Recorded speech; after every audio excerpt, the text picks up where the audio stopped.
Expectations कितने प्रकार की हो सकती है हमारी? तो एक्सपेक्टेशंस कई प्रकार की होती हैं, पर मैं इनको 6 कैटेगरीज में डालने की कोशिश करूंगी। तो सबसे पहली है रोमांटिक एक्सपेक्टेशंस, कि हमें जीवन में लगता है कि लोग हमें बहुत सारा प्यार दें, हमारे इंटीमेट रिश्ते में सब कुछ बहुत अच्छा होगा, बहुत अच्छी और केमिस्ट्री होगी। बहुत अच्छी केमिस्ट्री होगी, बहुत बिना बात किए चुप्पी में हम बैठे हैं और एक दूसरे का मन पढ़ सक रहे हैं, और हमारे बिल्कुल कॉमन इंटरेस्ट्स होंगे और हम जो करेंगे साथ साथ मिलके करेंगे। तो यहाँ पे एक जो बहुत ज़रूरी बात का हमें ध्यान रखना है, जो एक्सपेक्टेशन हम करते हैं कि दूसरा कोई मेरे अधूरेपन को पूरा करेगा। जी, ये बिल्कुल आपने सही बात कही।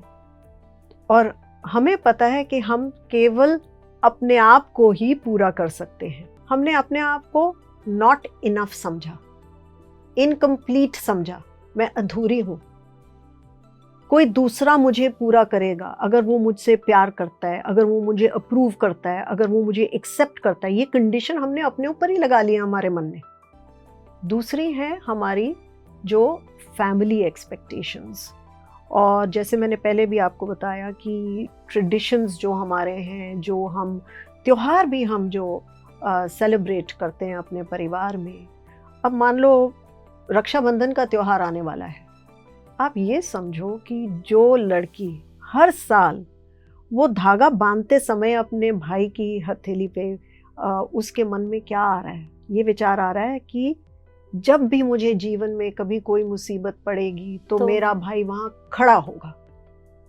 अब ये उम्मीद डेंजरस है, क्योंकि हो सकता है भाई उनका रिश्ता ऐसा हो या ना हो, भाई वो आपके लिए आपकी मदद कर सके या ना कर सके, पर वो उम्मीदें बन जाती हैं। तो ये फैमिली और ट्रेडिशन से जो लिंक्ड हैं, ये एक्सपेक्टेशंस हैं।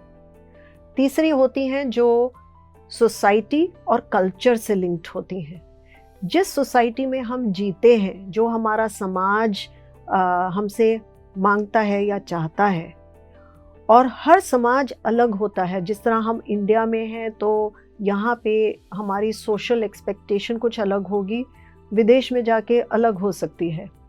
तो एक चीज़ जो हम सोचते हैं, ये एक एक्सपेक्टेशन जिसे हमें बचना है, कि हर लड़की को शादी ज़रूर करनी चाहिए, और इससे जुड़ी अगर आपका बच्चा नहीं होता है तो एक औरत अधूरी है जी।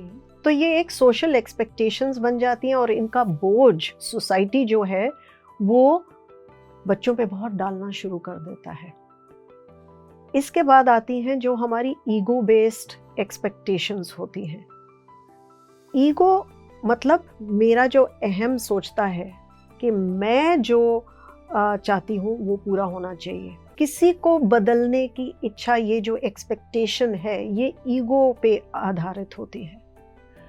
इसके बाद आता है हमारा सेल्फ प्रोजेक्टेड जो एक्सपेक्टेशंस है, मतलब मैंने जो सोचा बिल्कुल वैसा ही होना चाहिए, और इसमें हमें ध्यान रखना है कि जैसा मैं सोचती हूँ वैसा सब को वैसा ही सोचना चाहिए। जो मेरी सोच है वही उनकी सोच होनी चाहिए, या जो मैं कर सकती हूँ वो सब कुछ कोई और भी कर सकता है।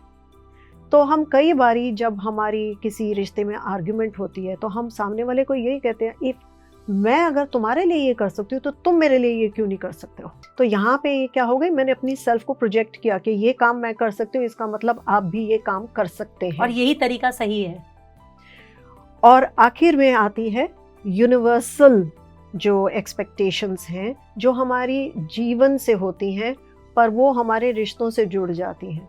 जैसे कि लाइफ बिल्कुल फेयर होनी चाहिए। हमारे मन में ये कॉन्सेप्ट होता है कि जिस तरह अच्छे लोग होते हैं तो उनके साथ अच्छा ही होना चाहिए, बुरे लोगों के साथ चाहे बुरा हो जाए, या जो हीरो होता है और विलेन होता है, ये जो दो कॉन्सेप्ट हैं कि जीवन में हमेशा फेयर होना चाहिए, सबको जस्टिस होना चाहिए।